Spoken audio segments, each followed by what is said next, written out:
అందుకే నా పద్ధతులు ఒకసారి ఇబ్బందిగా ఉంటాయి. గొడవలు పెట్టి నేను అంత ఈజీగా గొడవలు పెట్టుకోను. కష్ట నష్టాలు తెలుసు. ఎందుకు ఒక్కడనే మనం వెళ్ళలేదని అనడానికి కారణం, అసలు ఎందుకు ఈ మాట చెప్పారు వైసీపీ. నేను మాట్లాడుతున్నప్పుడు వైసీపీ వ్యతిరేక ఓటు చేయకూడదు అనటం వల్ల మీకు టీడీపీ పార్టీ బతికేసింది, మీరు జైలుకి వెళ్ళి చెప్తే వాళ్ళు బతికేశారు, మేము నలిగిపోతున్నాం అంటే, నాకు కనుక 2019లో నాకు సలహాలు ఇచ్చేవాళ్ళందరూ, నేను 153 స్థానాల్లో పోటీ చేయించాను. 30-40 మంది కనుక నన్ను ఎమ్మెల్యేలుగా గెలిపించుంటే ఈరోజు సంపూర్ణ హక్కు ఉండేది. 30-40 మంది పక్కన పెట్టండి, కనీసం నన్ను కూడా గెలిపించలేకపోయారు. కనీసం నన్ను గెలిపించున్నా కానీ బాగుండేది. 30-40 స్థానాల్లో పెట్టి కనీసం నన్ను గెలిపించిన ఒక్క సీటు నాకు గెలిచిగా నేను ఎల్లుండుంటే, అప్పుడు నీ కోసం నిలబడ్డాం, అందుకని ఈసారి నువ్వు ముఖ్యమంత్రి స్థానం అడగండి, ముందుకు వెళ్ళకూడదు పొత్తానంటే అప్పుడు నేను వింటాను సంపూర్ణంగా. నువ్వు ఏమి మనకు రిజల్ట్స్ చూపించకుండా ఎట్లా అడుగుతావంట? రిజల్ట్స్ చూపించకుండా ఎలా అడుగుతాం?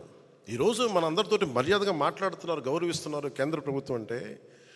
18 లక్షల ఓటు పైచిలుకు మనం సంపాదించగలిగాం మనం పోయిన ఎన్నికల్లో. అది 6% ఓటు. అది మనం ఇంట్లో వాళ్ళు నిలబడితే మన ఇంట్లో వాళ్ళే ఓటేరు. అలాంటి వ్యక్తులు బోల్డంతమంది ఉన్నారు ఇక్కడ. కన్విన్స్ చేయలేం, 1 లక్షల మందిని కల్పించి కన్విన్స్ చేయలేం మీరు నాకు ఓటు వేయండి అని. ఒక విషయం మీద ఆర్గ్యుమెంట్ చెప్పాలి. ఇది ఎందుకు రైటు, ఇది ఎందుకు సరైంది, ఇది ఎందుకు సరైంది కాదని చాలా స్పష్టంగా చెప్పగలిగేంత ఎబిలిటీ ఉండాలి. Convincing ability, debate ability, negotiating ability. నేను దశాబ్దం పాటు నలిగి అవమానాలు పడి పిచ్చి పిచ్చిగా మాట్లాడుతున్నా, అన్నీ దేనికి భరిస్తాం? ఇవన్నీ ప్రజలు బాగుండాలి మనకి. ఒకసారి ఒక ఎమోషనల్ గుడ్డిగా నమ్మేస్తాం మనం అందరం.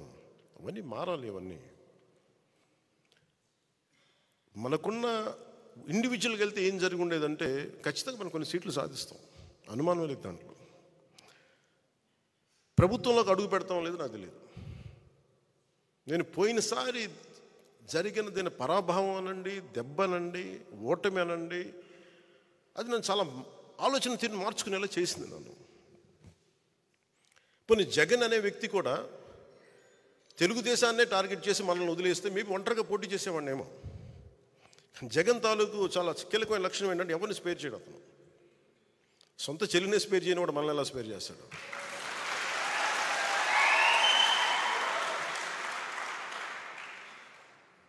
అతనికి ఈ రోజున వైసీపీ నాయకులు కూడా చెప్తున్నారు, ఊరంతా శత్రువులు పెట్టుకున్న వ్యక్తి నాయకత్వంలో పనిచేస్తూ ఉన్నారు, జాగ్రత్త.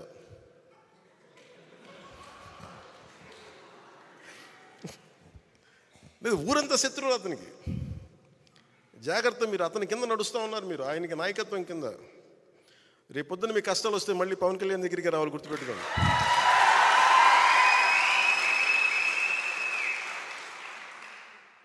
మనస్ఫూర్తిగా మేము అందరినీ ఏదో ఒకలా మేము చూసుకుంటాం బాగా. ఎందుకన్నా చాలా పెద్ద మనసు. ఎందుకు పెద్ద మనసు అంటే కక్ష కారుణ్యాలతోటి కక్షపూరితంగా ఉంటే సమాజం విచ్ఛిన్నం అయిపోతుంది.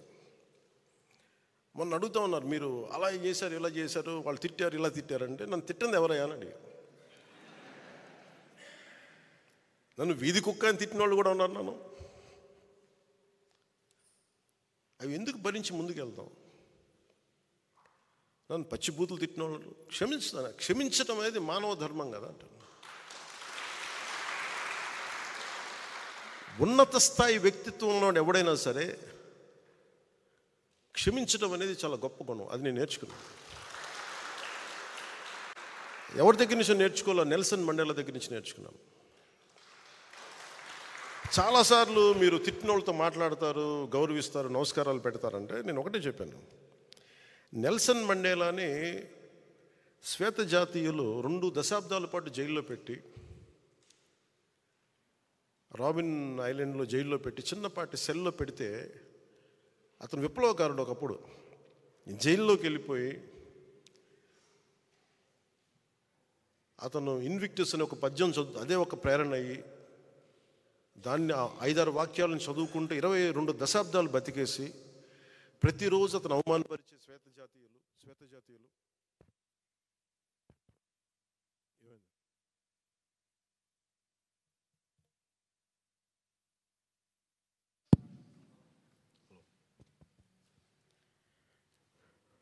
అతని రోజు అవమానపరిచే శ్వేత జాతీయులు వీళ్ళందరినీ అవమానాలు భరిస్తూ ఫైనల్గా ప్రజల తాలూకు ఒత్తిడికి ఆయన బయటికి రావాల్సి వస్తే ఎవరైతే ఆయన హింసించారో అవమానం చేశారో ఆయన మీద మూత్ర విసర్జన చేసిన వాళ్ళని కూడా ఆయన భరించాడు.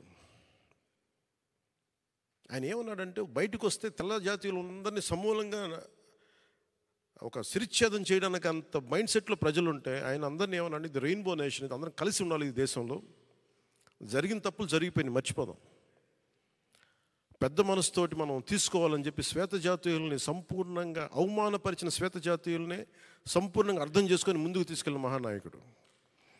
అలాంటి మహానాయకుడు అలా ఉన్నప్పుడు నన్ను 10 సార్లు 10 మంది తిట్టుండొచ్చు నన్ను మహా అయితే. ఆ నాయకుడు స్ఫూర్తితోటి నేను పెద్ద మనసుతోటి వదిలేస్తాను అంతే. దీనికి కారణం ఏంటంటే ప్రజలు బాగుండాలి, కక్షలు పెట్టుకుంటే విధ్వంసం తప్ప నిర్మాణం ఉండదన్న ఒక ఆలోచన సదుద్దేశంతో భరిస్తాను. దాంట్లో భాగంగానే పొత్తులో కూడా ఒక మాట అటు ఒక మాట ఇటు ఉంటుంది.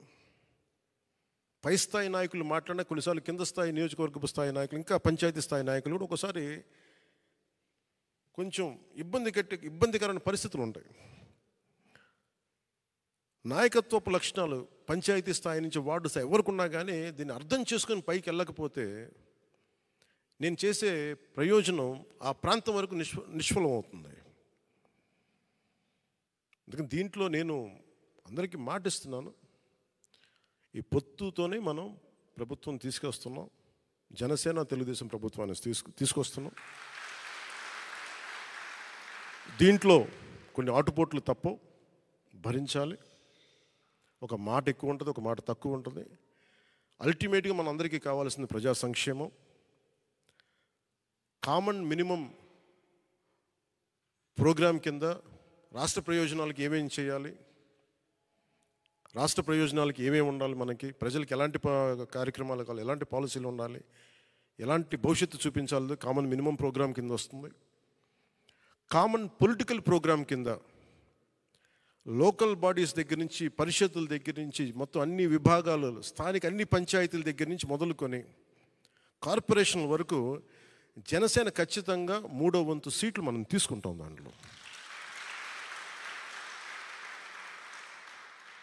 ఎందుకంటే మీరందరూ ఈరోజు కూర్చున్న పెద్దలు కూడా అందరూ కూడా కనీసం 3వ వంతు మనం వార్డ్ మెంబర్స్గా ఉండాలి.